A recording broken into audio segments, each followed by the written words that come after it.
വല്ലാത്ത തോൽവിയാന്നല്ലേ ഇങ്ങനെ നോക്കും നമ്മളും വിചാരിച്ചിട്ടില്ല.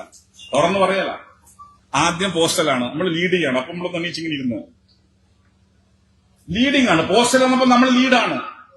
നമ്മൾ വിചാരിച്ച പോലെ കാര്യങ്ങൾ പോകുന്നു. അവസാനം മറ്റതും കണ്ണിയല്ല എട്ടും അങ്ങ് ഒളിച്ചുപോയത്. വെള്ളാപ്പള്ളി നടേശൻ മലപ്പുറത്തിനെതിരെ ശക്തമായി ആക്ഷേപിച്ചപ്പോ അതിന് ഞങ്ങൾ പ്രതിരോധിച്ചു. പക്ഷേ പ്രതിരോധ പ്രസ്താവനയിൽ ഒരു ഊക്കുണ്ടായിരുന്നില്ല. ഞങ്ങൾ സ്വയം വിമർശനം നടത്തി. പരാജയത്തിന്റെ കാരണങ്ങൾ കണ്ടെത്തി. ഞങ്ങൾ ജനങ്ങളോട് സ്വയം വിമർശനം നടത്തി. ഞങ്ങൾ പറയുന്നു, ഞങ്ങൾ ജനങ്ങൾക്കിടയിൽ പ്രവർത്തിക്കുന്നവരാ. രാഷ്ട്രീയത്തിൽ ജനങ്ങളാണ് യജമാനന്മാർ, ജനാധിപത്യത്തിൽ ജനങ്ങളാണ് യജമാനന്മാർ. ജനങ്ങൾ പറയുന്നു, സഖാക്കളെ നിങ്ങൾ തെറ്റ് പറ്റിയിരിക്കുന്നു, ആ തെറ്റ് ഞങ്ങൾ ഉൾക്കൊള്ളും, തിരുത്തും. കഴിഞ്ഞ 2 പതിറ്റാണ്ട് കാലമായി കേരളത്തിലെ CPM എന്ന രാഷ്ട്രീയ പ്രസ്ഥാനം പിണറായി വിജയൻ എന്ന ഏകാധിപതിയുടെ ചൊൽപ്പടിക്കാണ് മുന്നോട്ട് പോയിരുന്നത്. പിണറായി വിജയനെ ചോദ്യം ചെയ്യുവാനോ വിമർശിക്കുവാനോ, എന്തിന് അദ്ദേഹത്തോട് ഒരു എതിരഭിപ്രായം പറയുവാനോ കമ്മ്യൂണിസ്റ്റ് പാർട്ടിക്കുള്ളിൽ ആർക്കും തന്നെ ധൈര്യമില്ലായിരുന്നു. അത്തരത്തിൽ പിണറായിയെ ചോദ്യം ചെയ്യുവാൻ മുതിർന്നവരെല്ലാം തന്നെ പാർട്ടിക്കുള്ളിൽ വെട്ടിനിരത്തപ്പെടുകയും ചെയ്യുന്ന സാഹചര്യം സംജാതമായിരുന്നു.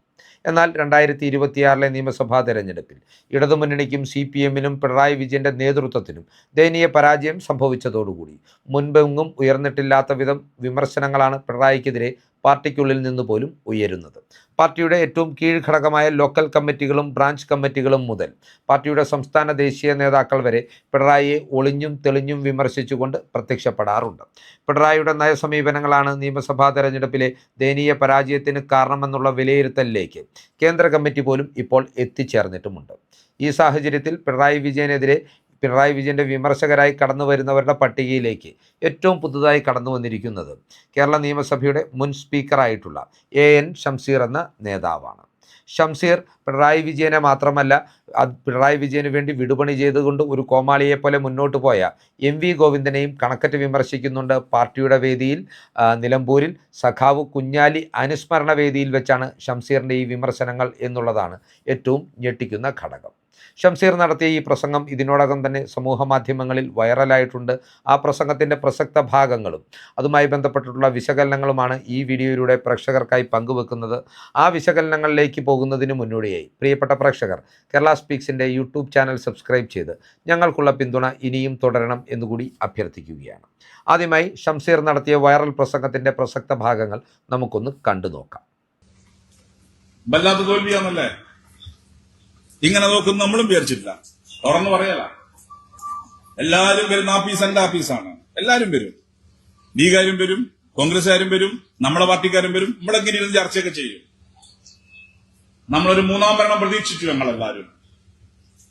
ഞാനും വിചാരിച്ചു 2011 സമായിരിക്കും. 2011 നിങ്ങൾക്ക് അറിയാല, ഒരു 2020 മാച്ച് പോലെ ഒരു 68-72. നമ്മളാ വരുന്നെങ്കിൽ ഒരു 71-72, അവരാ വരുന്നെങ്കിൽ 75-76.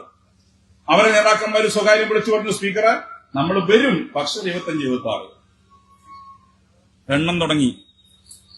ആദ്യം പോസ്റ്റലാണ് നമ്മൾ ലീഡ് ചെയ്യണം. അപ്പൊ നമ്മൾ തന്നീച്ചിങ്ങനെ ഇരുന്ന് ലീഡിംഗ് ആണ്. പോസ്റ്റൽ വന്നപ്പോ നമ്മൾ ലീഡാണ്. നമ്മൾ വിചാരിച്ച പോലെ കാര്യങ്ങൾ പോകുന്നു. അവസാനം മറ്റതും കണ്ണിയല്ല എട്ടും അങ്ങ് ഒളിച്ചുപോയത്. ഞങ്ങളുടെ സ്ഥാനാർത്ഥി നിർണയം പയ്യന്നൂരിലും തളിപ്പറമ്പിലും പാറി. വെള്ളാപ്പള്ളി നടേശൻ മലപ്പുറത്തിനെതിരെ ശക്തമായി ആക്ഷേപിച്ചപ്പോ അതിന് ഞങ്ങൾ പ്രതിരോധിച്ചു. പക്ഷേ പ്രതിരോധ പ്രസ്താവനയിൽ ഒരു ഊക്കുണ്ടായിരുന്നില്ല. ഞങ്ങൾ സ്വയം വിമർശനം നടത്തി. പിന്നെ അയ്യപ്പ സംഘം ഞങ്ങളുടേതല്ല, പക്ഷെ പറഞ്ഞു സർക്കാർ നടത്തിയതാ. അയ്യപ്പ സംഗമത്തിൽ ഒരു കാരണവശാലും സ്വാമി ആദിത്യനാഥിന്റെ സന്ദേശം വായിക്കാൻ പാടില്ലായിരുന്നു. ഞങ്ങൾ വിമർശനം നടത്തി. ഇങ്ങനെ നടത്താൻ കുഞ്ഞാലിയുടെ പാർട്ടിക്കല്ലാതെ വേറെ ആർക്കാ സാധിക്കുക? പരാജയത്തിന്റെ കാരണങ്ങൾ കണ്ടെത്തി. ഞങ്ങൾ ജനങ്ങളോട് സ്വയം വിമർശനം നടത്തി. ഞങ്ങൾ പറയുന്നു, ഞങ്ങൾ ജനങ്ങൾക്കിടയിൽ പ്രവർത്തിക്കുന്നവരാ. രാഷ്ട്രീയത്തിൽ ജനങ്ങളാണ് യജമാനന്മാർ, ജനാധിപത്യത്തിൽ ജനങ്ങളാണ് യജമാനന്മാർ. ജനങ്ങൾ പറയുന്നു, സഖാക്കളെ നിങ്ങൾ തെറ്റ് പറ്റിയിരിക്കുന്നു, ആ തെറ്റ് ഞങ്ങൾ ഉൾക്കൊള്ളും, തിരുത്തും. പോരായ്മകൾ സംഭവിച്ചിട്ടുണ്ട്, ആ പോരായ്മകൾ തിരുത്തി വർദ്ധിത വീര്യത്തോടെ ഞങ്ങൾ തിരിച്ചു വരും. ഇവിടെ പ്രധാനമായും 2 തലങ്ങളിലുള്ള വിമർശനമാണ് ഷംസീർ ഉയർത്തുന്നത്. അതിലാദ്യത്തെ തലമെന്ന് പറയുന്നത് പാർട്ടിയുടെ പരാജയത്തിനുള്ള കാരണങ്ങൾ ഷംസീർ എണ്ണി പറയുകയാണ്. ഇതിലേറ്റവും പരമപ്രധാനമായി ഷംസീർ എടുത്തു കാട്ടുന്നത് പാർട്ടിയുടെ സ്ഥാനാർത്ഥി നിർണയത്തിൽ സംഭവിച്ചിട്ടുള്ള അപാകതകളാണ്. ഓർക്കണം, AM ഷംസീർ എന്ന നേതാവ് പോലും സിറ്റിംഗ് MLA ആയിരുന്നിട്ടും 2 ടേം മാനദണ്ഡത്തിൽ നിരവധി ആളുകൾക്ക് ഇളവ് ലഭിച്ചിട്ടും ഇത്തവണ തിരഞ്ഞെടുപ്പിൽ മത്സരിക്കുവാൻ അവസരം കിട്ടാതെ മാറ്റി നിർത്തപ്പെട്ടിട്ടുള്ള ഒരു വ്യക്തിയാണ്. അതുകൊണ്ട് തന്നെ തനിക്കുൾപ്പെടെ സ്ഥാനാർത്ഥിത്വം നിഷേധിച്ചത് പിണറായിയുടെയും പാർട്ടിയുടെയും പാളിച്ചയായിരുന്നു എന്ന് വളരെ കൃത്യമായി തന്നെ ഷംസീർ ഈ വേദിയിൽ സൂചിപ്പിക്കുകയായിരുന്നു. പക്ഷേ തൻ്റെ പേരോ ഇത്തരത്തിൽ തനിക്ക് സമാനമായി ടിക്കറ്റ് നിഷേധിക്കപ്പെട്ടവരുടെ പേരോ അല്ല ഷംസീർ ഇവിടെ എടുത്തു പറഞ്ഞത്. നേരെ മറിച്ച് തളിപ്പറമ്പിലും പയ്യന്നൂരിലുമുള്ള ഉദാഹരണങ്ങൾ ചൂണ്ടിക്കാണിച്ചുകൊണ്ട് പാർട്ടി കോട്ടയിൽ പാർട്ടിക്ക് ദയനീയ പരാജയം ഉണ്ടാകുവാൻ ഇടയാക്കിയ സാഹചര്യങ്ങൾ ചൂണ്ടിക്കാണിച്ചുകൊണ്ടാണ് ഷംസീർ ഈ വിമർശനം നടത്തുന്നത്. ഇവിടെ കൃത്യമായും അയാൾ ലക്ഷ്യമിടുന്നത് പാർട്ടി സെക്രട്ടറി ആയിട്ടുള്ള MV ഗോവിന്ദനെ തന്നെയാണ്. പയ്യന്നൂരിൽ നടന്നിട്ടുള്ള രക്തസാക്ഷി ഫണ്ട് വെട്ടിപ്പ് പാർട്ടിക്കുള്ളിൽ പൂഴ്ത്തിവെച്ചതും അതുപോലെ തന്നെ തളിപ്പറമ്പിൽ സ്വന്തം ഭാര്യയെ സ്ഥാനാർത്ഥിയാക്കിയതും പാർട്ടി സെക്രട്ടറി ആയിട്ടുള്ള MV ഗോവിന്ദനാണ്. അതിനാൽ തന്നെ ഷംസീറിൻ്റെ വിമർശനങ്ങൾ ഗോവിന്ദനെ ഉദ്ദേശിച്ചിട്ടുള്ളതായിരുന്നു.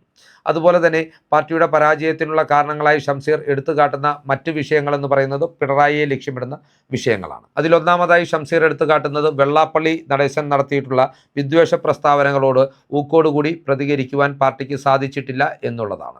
നമുക്കറിയാം, കഴിഞ്ഞ കാലങ്ങളിൽ വെള്ളാപ്പള്ളി നടേശനെ വർഗീയ ധ്രുവീകരണം ഉണ്ടാക്കി തെരഞ്ഞെടുപ്പിൽ നേട്ടം കൊയ്യുവാനായി കൂട്ടിച്ചേർത്ത് നിർത്തിയത് പിണറായി വിജയനാണ്. അയാളുടെ സകല തെമ്മാടിത്തരങ്ങൾക്കും കുട പിടിച്ചുകൊണ്ട് അയാളെ സംരക്ഷിച്ചു നിർത്തിയിരുന്നതും പിണറായി വിജയനാണ്. അതുകൊണ്ട് തന്നെ വെള്ളാപ്പള്ളിയുടെ വിദ്വേഷ പരാമർശത്തെക്കുറിച്ച് പാർട്ടി വേണ്ടത്ര രീതിയിൽ പ്രതികരിച്ചിട്ടില്ല എന്ന് ഷംസീർ പറയുമ്പോൾ, പാർട്ടി വേണ്ടത്ര രീതിയിൽ അതിനെ അപലപിച്ചിട്ടില്ല എന്ന് ഷംസീർ പറയുമ്പോൾ, ഇവിടെ കൃത്യമായും വിരൽ ചൂണ്ടപ്പെടുന്നത് ആഭ്യന്തര വകുപ്പ് കൂടി കൈകാര്യം ചെയ്തിരുന്ന പിണറായി വിജയനിലേക്കാണ് എന്നതിലും തർക്കം വേണ്ട. ഇനി മൂന്നാമതായി ആഗോള അയ്യപ്പ സംഗമം. അത് പിണറായി വിജയന്റെ താല്പര്യപ്രകാരം ദേവസ്വം ബോർഡ് സംഘടിപ്പിച്ച ഒരു സംഗമമായിരുന്നു. അയ്യപ്പ സംഗമം തങ്ങളുടെ പരാജയത്തിന് കാരണമായി എന്ന വിലയിരുത്തലും ഈ വേദിയിൽ ഷംസീർ നടത്തുന്നുണ്ട്. എന്നാൽ പരാജയത്തിൻ്റെ കാരണങ്ങൾ എണ്ണി പറയുക മാത്രമല്ല ഷംസീർ ചെയ്തത്, പിണറായി വിജയൻ്റെ വിജയിക്കുമെന്നുണ്ടായിരുന്ന ആത്മവിശ്വാസത്തെയും ഷംസീർ ഈ വേദിയിൽ കണക്കറ്റ് പരിഹസിക്കുന്നുണ്ട്. ഷംസീർ പറയുന്നത്, ഇതുപോലൊരു തോൽവി നമ്മളാരും സ്വപ്നം കണ്ടതല്ല. നമ്മൾ 3ാം വട്ടവും അധികാരത്തിലേക്ക് തിരികെ എത്തുമെന്നാണ് നമ്മൾ വിചാരിച്ചിരുന്നത്. ഒരു ടൈറ്റ് മത്സരമായിരിക്കും, അങ്ങേയറ്റം 2011 ഒരു ടൈറ്റ് മത്സരമായിരിക്കും എന്ന് മാത്രമേ നമ്മൾ കരുതിയിരുന്നുള്ളൂ. ആദ്യ റൗണ്ടിൽ പോസ്റ്റൽ വോട്ടുകൾ എണ്ണിയപ്പോൾ നമ്മൾ മുമ്പിലായിരുന്നുവെന്നും പിന്നീട് അവനെ എണ്ണാൻ തുടങ്ങിയപ്പോൾ, മറ്റവനെ എണ്ണാൻ തുടങ്ങിയപ്പോൾ, അതായത് ബാലറ്റ് വോട്ടുകൾ, മെഷീൻ വോട്ടുകൾ എണ്ണാൻ തുടങ്ങിയപ്പോൾ നമ്മൾ തവിടുപൊടിയായി എന്നുമാണ് ഷംസീർ ആ വേദിയിൽ തുറന്നു പറഞ്ഞത്.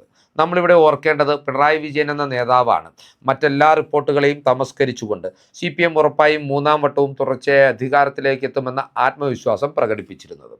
റിസൾട്ട് വന്ന് 1-2 ദിവസങ്ങൾക്കകം തൻ്റെ 3ാമത്തെ സത്യപ്രതിജ്ഞയ്ക്ക്, മുഖ്യമന്ത്രി എന്ന നിലയിലുള്ള 3ാമത്തെ സത്യപ്രതിജ്ഞയ്ക്കും പിണറായി വിജയൻ കോപ്പുകൂട്ടിയിരുന്നു. അതുമായി ബന്ധപ്പെട്ട് ചന്ദ്രശേഖരൻ നായർ സ്റ്റേഡിയത്തിൽ പന്തലിടുവാൻ അദ്ദേഹം പാർട്ടിയിലെ തന്നെ പന്തൽ കോൺട്രാക്ടറായ ഒരു നേതാവിനോട് നിർദ്ദേശം നൽകുകയും ചെയ്തിരുന്നു എന്ന വാർത്തകളും പുറത്തു വന്നിട്ടുണ്ടായിരുന്നു.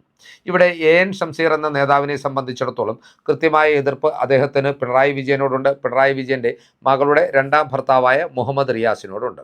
കോടിയേരി ബാലകൃഷ്ണനുമായി ചേർന്ന് നിന്നുകൊണ്ട് കമ്മ്യൂണിസ്റ്റ് പാർട്ടിയിൽ ഉയർന്നു വന്ന ഒരു നേതാവാണ് AN ഷംസീർ.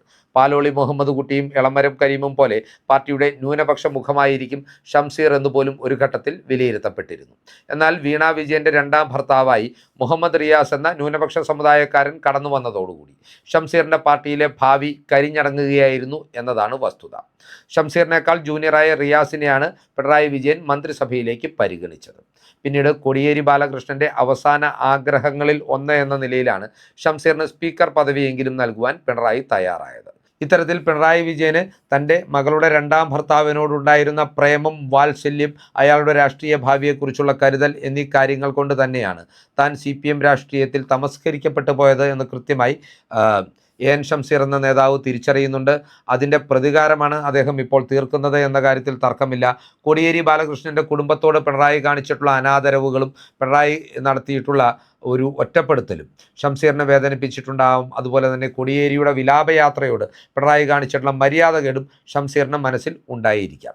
എന്നാൽ എല്ലാത്തിലും ഉപരിയായി സ്വന്തം രാഷ്ട്രീയ ഭാവിയെ കൂമ്പടപ്പിച്ച് കളഞ്ഞ പിണറായിയോടുള്ള ഷംസീറിൻ്റെ വിരോധങ്ങൾ ഈ വാക്കുകളിൽ വളരെയധികം പ്രകടമാണ്.